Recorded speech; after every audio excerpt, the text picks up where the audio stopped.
وساسو جلعو يسو جلعي وحو arkay xijaabkayga qoyayo aan qarqarinayo kolba sidan leeyahay maxaa kugu dhacay biiguuri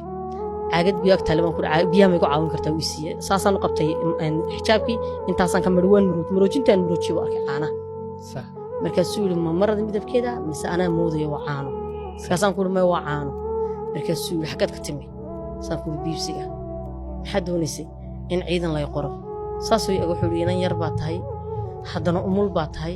ilma yar ka timi tuuleeyay 3 bilood bay jirtaa baan ku waxay jirtaa baan ku 6 bilood markaasuu yiri maxaa kalifay buu aawa aabaheed markaasaan ku waan kala tagnay markaasuu yiri maxaa kalifay buu inaad ilmo yar oo mujuujuqa ka soo shaqo tagto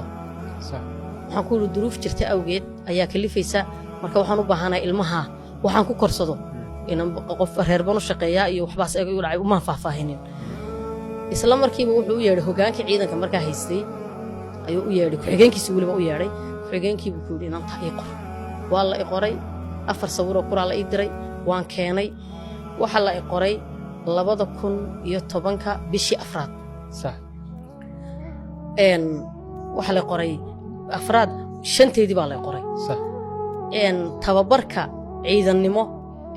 meesha ciidanka lagu tababarayay ma dheera nala geeyina waxay ahayd 2010 bisha afraad 25 shanteedina waa la qoray 25 waa nala geeyay meesha sax sidii baan tababarkii ku soo qaatay waxaan sii maray dhakhtarka waxaan ka qaatay warqad caafimaad waxaan u sheegay inaan hooyo ilmo yar nuujisa ahay waxa la siiyay kiniin markaas caanaha qalajinaya si aanan xanuun u dareemin maadaama aanan awoodeynin inaan intaan fadhiyo ilmahayga inta iga koriso caanaha naas ka dhamaanayaan aan fadhiyo sidii baan ku baxay tababarkii baan sidii ku galay tababarkii anoo ku jira ayaa waxaan yeeshay cadow fara badan in been la iga sheego